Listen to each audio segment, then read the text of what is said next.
आखिर कब तक बेघर रहेंगे गरीब? आखिर क्यों मजबूर हैं गरीब बस स्टैंड पर रहने के लिए? आखिर क्यों दर दर की ठोकर खा रहा है यह परिवार? न सर पर छत है और न पहनने के लिए कपड़े। आखिर कब मिलेगा इनको इनका हक? क्या केवल बंद बस्ते में समेट कर रह जाएगा इनका दुख? छत्तीसगढ़ राज्य के बलौदाबाजार जिले के कसडोल में एक गरीब परिवार का यात्री प्रतीक्षालय ही आशियाना बन गया है। यह गरीब परिवार पिछले 1 सालों से कसडोल नगर के गुरु घासीदास चौक पर बने यात्री प्रतीक्षालय में निवासरत है।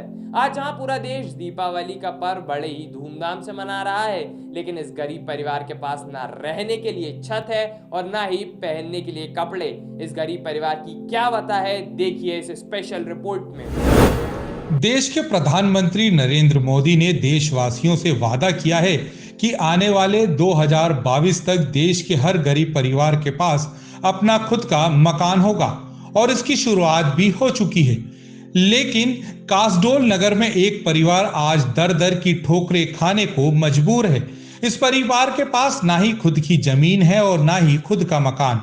यह परिवार अब सत्ता पक्ष से उम्मीद लगाए बैठा है कि कोई इनकी व्यथा को समझे और उन्हें खुद का आशियाना मिल जाए। कासडोल के गुरु घासीदास चौक में यात्री प्रतीक्षालय को अपना आशियाना बना इस परिवार का कोई पहला ठिकाना नहीं है। इससे पहले यह परिवार कासडोल नगर के इंदिरा नगर कॉलोनी स्टेडियम और नया बस स्टैंड में रहता था, लेकिन इस बार इन्हें हर जगह से बेदखल कर दिया गया। इस बार यह परिवार कासडोल नगर के पुलिस थाना के सामने मुख्य मार्ग के किनारे कच्चा मकान बनाकर रहने लगा, लेकिन ज्यादा बारिश होने से इनका घर टूट गया और घर सांप बिच्छू का डेरा बन गया, जिससे डर कर यह परिवार यात्री प्रतीक्षालय में आकर बस गया।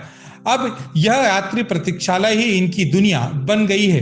यह परिवार सत्ता पक्ष के जनप्रतिनिधियों से लेकर कासडोल एसडीएम और बलौदाबाजार जिला कलेक्टर से मकान को लेकर गुहार लगा चुका है, लेकिन हर तरफ से इन्हें सिर्फ आश्वासन ही मिला है। अब हमारा यात्री प्रतीक्षालय में साल भर होगी, कुछ भी नहीं करी, समन के समस्या ला कभी कुछ नहीं करी। सब उल्टा हमन जाके रेस्ट हाउस में आया के रहा थे, तो हमन जा के पाँच परत चंदन साहू के, फिर हमन के कुछ सुनाई नहीं। चंदन अध्यक्ष हमेशा आते, तब जाके ओकर गोड़ छुआ थन कि ऐसे ऐसे भाई दे दे हमन के, बाल बच्चा देख के दे दे भाई के, लेकिन हमला कुछ भी नहीं कुछ भी नहीं करत। और कोई भी गरीब आदमी मतलब हमला गरीबे कह के अगला आदमी हमला कुछ भी दे थे ना कि वो प्रतीक्षालय वाला मला जाके दार चाउर दे दे, पैसा कौड़ी दे दे, मन जी ही खाई अपन बाल बच्चा पोसी कह के वहू ला चंदन साहू अपने खा ले थे। बाद में वो इंसान आते कि तू मला मिलिस बहनी कह के, तब काका हाथ में भेजे रहे भैया त चंदन के, त चंदन खुद भी नहीं देत हमारा कुछ। सब कर अगेन सब कर बोले, लेकिन हाउ बोलते और कोई ध्यान नहीं। ये तो पार्षद ला भी पूछ दे रहे, हम 3 नंबर वार्ड के पार्षद ला पूछ दे रहे, तो हमारा हाथ में नहीं है, हम भेज सकथन बस बोले।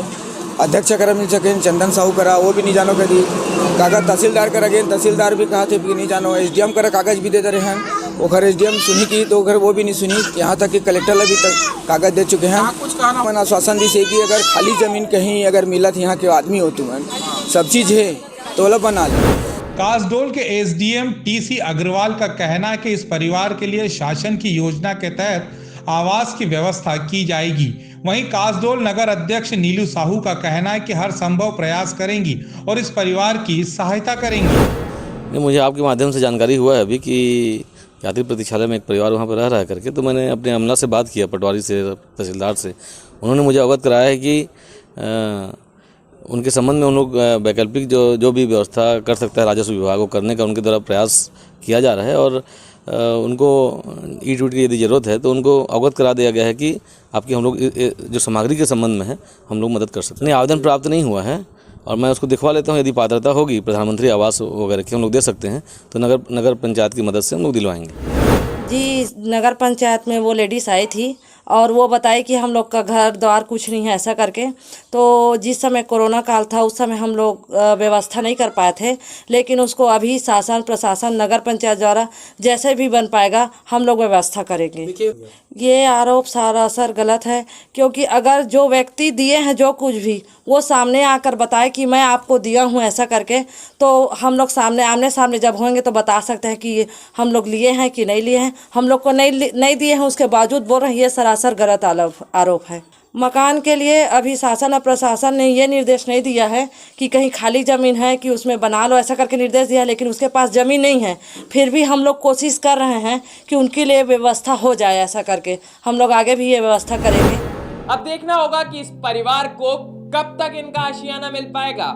गौरतलब है कि मामले में पीड़ित दीपक की पत्नी ने नगर अध्यक्ष के पति के ऊपर गंभीर आरोप लगाते हुए कहा है कि उनको कई जगहों से सहायता राशि आती है जिसे उनके द्वारा उन तक नहीं पहुंचाया जाता है। इस पर नगर पंचायत के अध्यक्ष नीलू चंदन साहू ने कहा है कि ये झूठा आरोप है, अगर ऐसी कोई बात है तो वो सामने लाई जाएगी।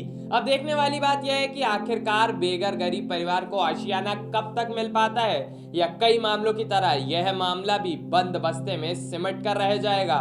खबरों में बने रहने के लिए ग्रामीण भारत टीवी को सब्सक्राइब कीजिए और बेल आइकॉन दबाना ना भूलें।